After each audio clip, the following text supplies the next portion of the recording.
Assalamualaikum warahmatullahi wabarakatuh.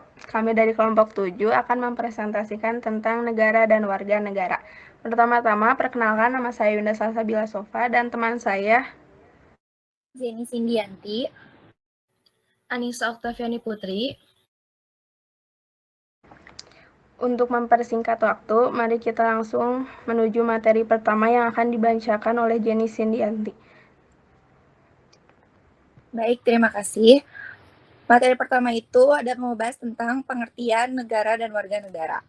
Negara adalah suatu organisasi kekuasaan dari sekelompok atau beberapa kelompok manusia yang secara bersama-sama mendiami suatu wilayah tertentu dan mengakui adanya satu pemerintahan yang mengurus tata tertib serta keselamatan sekelompok atau beberapa kelompok manusia tersebut.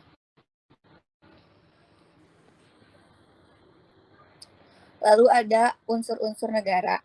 Yang pertama ada penduduk. Penduduk merupakan warga negara yang memiliki tempat tinggal dan juga memiliki kesepakatan diri untuk bersatu. Warga negara adalah pribumi atau penduduk asli Indonesia dan penduduk negara lain yang sedang berada di Indonesia untuk tujuan tertentu. Yang kedua ada wilayah. Wilayah adalah daerah tertentu yang dikuasai atau menjadi teritorial dari sebuah kedaulatan. Wilayah adalah salah satu unsur pembentuk negara yang paling utama. Wilayah terdiri dari udara, dan juga laut. Lalu yang ketiga ada pemerintah. Pemerintah merupakan unsur yang memegang kekuasaan untuk menjalankan roda pemerintahan. Yang keempat ada kedaulatan. Kedaulatan adalah kekuasaan tertinggi yang untuk membuat undang-undang dan melaksanakan dengan semua cara.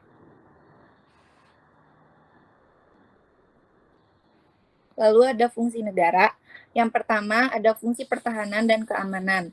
Negara wajib melindungi unsur negara seperti rakyat, wilayah, dan pemerintahan dari segala ancaman, hambatan, dan gangguan serta tantangan lain yang berasal dari internal atau eksternal. Contoh, TNI menjaga perbatasan negara. Lalu yang kedua ada fungsi keadilan. Negara wajib berlaku adil di muka hukum tanpa ada diskriminasi atau kepentingan tertentu. Contoh, setiap orang yang melakukan tindakan kriminal dihukum tanpa melihat kedudukan dan juga jabatan. Yang ketiga, ada fungsi pengaturan dan keadilan.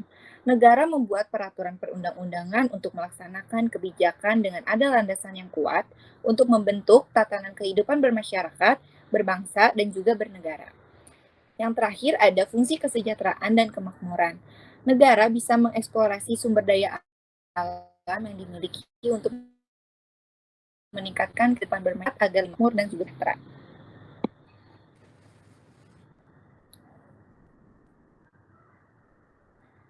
Lalu selanjutnya ada sifat negara. Yang pertama ada sifat memaksa. Negara dapat memaksakan kehendak melalui hukum atau kekuasaan. Negara memiliki kekuasaan memaksa agar masyarakat tunduk dan patuh terhadap negara tanpa tidak ada pemaksaan fisik. Hak negara ini memiliki sifat legal agar tercipta tertib di masyarakat dan tidak ada tindakan anarki. Paksaan fisik dapat dilakukan terhadap hak milik. Lalu yang kedua ada sifat monopoli. Negara menetapkan tujuan bersama dalam masyarakat. Negara dapat menguasai hal-hal seperti sumber daya penting untuk kepentingan orang banyak. Negara mengatasi paham individu dan juga kelompok. Yang terakhir ada sifat totalitas. Semua hal tanpa pengecualian menjadi wewenang negara. Slide selanjutnya, saya kembalikan kepada Ayunda. Baik, ya slide selanjutnya akan dibacakan oleh saya, yaitu bentuk negara. Yang pertama adalah negara kesatuan. Dalam negara kesatuan, kedaulatan negara bersifat tunggal dan di dalamnya tidak terdapat negara bagian. Negara kesatuan menempatkan pemerintahan pusat sebagai otoritas tertinggi, sementara wilayah-wilayah administratif di bawahnya hanya menjalankan kekuasaan yang dipilih oleh pemerintah pusat untuk didelegasikan. Contoh negara yang memiliki bentuk kesatuan seperti Spanyol, Brunei Darussalam, dan Indonesia. Yang kedua ada negara serikat. Kedaulatan di negara serikat atau federal berasal dari negara bagian di mana sebagian kedaulatan tersebut diserahkan kepada negara federal. Sehingga pada hakikatnya kedaulatan berada pada negara bagian. Contoh negara yang berbentuk serikat seperti Amerika Serikat, India, dan Jerman. Lalu ada bentuk pemerintahan. Yang pertama ada otokrasi. Autokrasi adalah negara yang diperintah dengan kekuasaan tunggal, seperti raja atau diktator yang tidak dapat diganggu-gugat. Yang kedua ada oligarki. Oligarki adalah pemerintahan yang dijalankan oleh beberapa orang yang berkuasa dari golongan atau kelompok tertentu. Yang ketiga ada monarki. Monarki adalah bentuk pemerintahan yang kekuasaannya dipegang seorang raja atau kaisar. Pada sistem pemerintahan tersebut biasanya akan berlangsung sepanjang hayat sang raja, ratu, atau sultan. Selanjutnya akan digantikan oleh penerusnya yang berasal dari keluarga kerajaan. Yang keempat ada republik. Republik adalah negara yang dijalankan berdasarkan prinsip kedaulatan rakyat yang dilaksanakan secara demokratis melalui pemilihan umum. Lalu ada sistem pemerintahan. Yang pertama ada parlementer. Parlementer adalah sistem pemerintahan yang kekuasaan eksekutif bertanggung jawab langsung ke badan legislatif. Yang kedua ada presidensial. Presidensial berasal dari kata presiden, sehingga sistem pemerintahan presidensial meletakkan hubungan fungsional antara lembaga dan pelaksanaannya, dipimpin oleh presiden sejak amandemen UUD 1945 yang ketiga dan keempat. Pemerintah negara Indonesia menjalankan sistem pemerintahan presidensial secara nyata. Yang ketiga ada komunis. Sistem pemerintahan dikendalikan penuh oleh Partai Komunis, macam sistem pemerintahan yang masih hingga saat ini, yakni Korea Utara, Vietnam, Laos, Republik Rakyat Tiongkok, Transnistria, dan Kuba. Yang keempat ada liberal.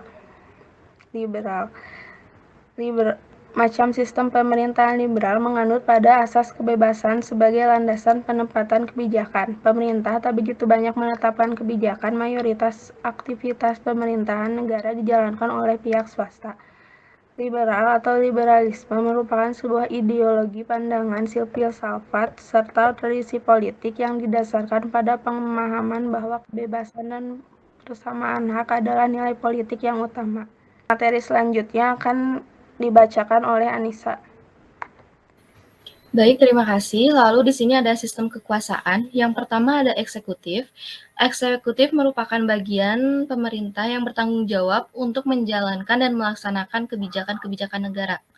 Biasanya dipimpin oleh kepala negara seperti presiden, raja, atau perdana menteri. Dan anggotanya termasuk departemen-departemen eksekutif yang bertanggung jawab atas berbagai bidang seperti keuangan, pertahanan, luar negeri, dan lain-lain. Tugas eksekutif mencangkup implementasi undang-undang, pengawasan administrasi, diplomasi, dan menjaga ketertiban umum. Lalu ada legislatif. Bagian ini pemerintahannya bertanggung jawab untuk membuat undang-undang dan mengawasi pemerintahan.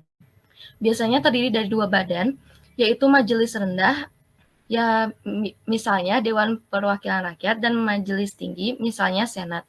Meskipun strukturnya bisa bervariasi di berbagai negara, fungsi utama dari lembaga legislatif adalah membuat keputusan tentang undang-undang baru, mengubah atau menghapus undang-undang yang ada, serta mengawasi kegiatan pemerintah untuk memastikan bahwa kebijakan-kebijakan yang telah disetujui dilaksanakan dengan benar. Lalu, yang ketiga ada yudikatif. Bagian yudikatif, pemerintahan bertanggung jawab untuk menafsirkan undang-undang, menegakkan hukum, dan memutuskan perselisihan hukum. Sistem yudikatif biasanya terdiri dari berbagai tingkatan pengadilan, mulai dari pengadilan tingkat rendah hingga pengadilan tingkat tinggi atau bahkan Mahkamah Agung. Fungsi utama dari kekuasaan yudikatif adalah memastikan bahwa hukum diterapkan secara adil, menyelidiki pelanggaran hukum, dan memutuskan perselisihan antara individu atau antara individu dan pemerintah. Lalu yang terakhir ada federal. Sistem pemerintahan federal merupakan suatu sistem di mana kekuasaan pemerintahan dibagi antara pemerintahan pusat dan pemerintah daerah atau negara bagian. Pemerintah federal memiliki kekuasaan tertentu yang diatur oleh konstitusi, sementara pemerintah daerah atau negara bagian memiliki kewenangan atas masalah-masalah lokal. Biasanya, Pemerintah federal bertanggung jawab atas kebijakan-kebijakan yang bersifat nasional seperti pertahanan, kebijakan luar negeri, dan keuangan negara. Sementara pemerintah daerah lebih fokus pada urusan lokal seperti pendidikan, transportasi, dan kesehatan. Sistem federal memungkinkan untuk adanya keberagaman hukum dan kebijakan di berbagai wilayah dalam suatu negara, sambil mempertahankan kesatuan nasional. Lalu selanjutnya,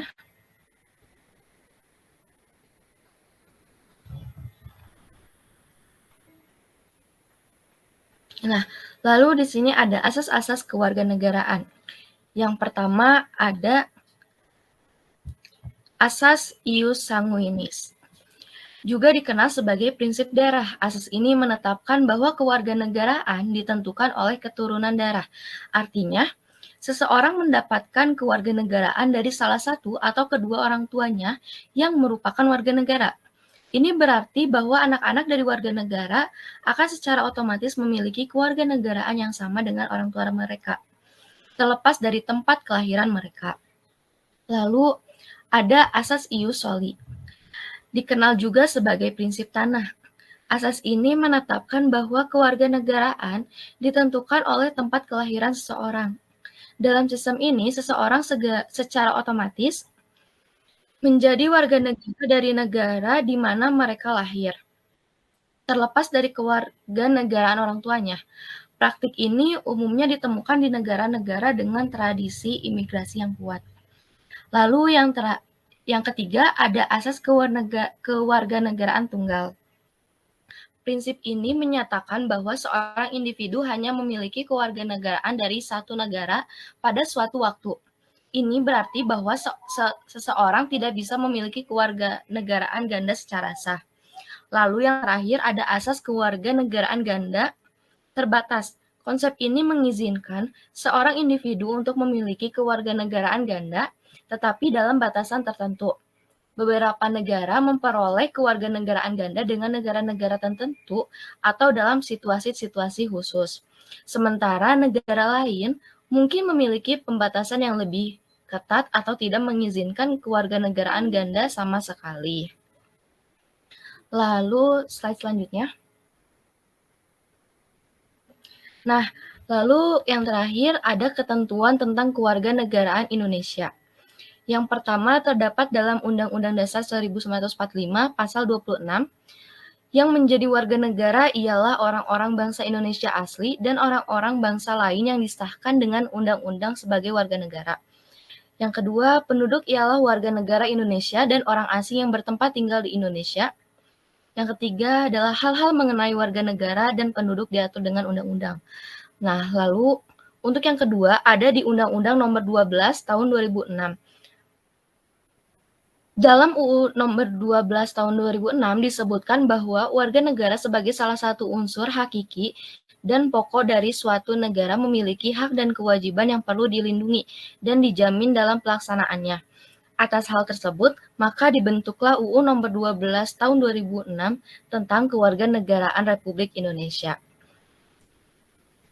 Sekian yang bisa kami sampaikan. Kami ucapkan terima kasih. Mohon maaf bila ada salah dan kurangnya, mohon dimengerti. Assalamualaikum warahmatullahi wabarakatuh.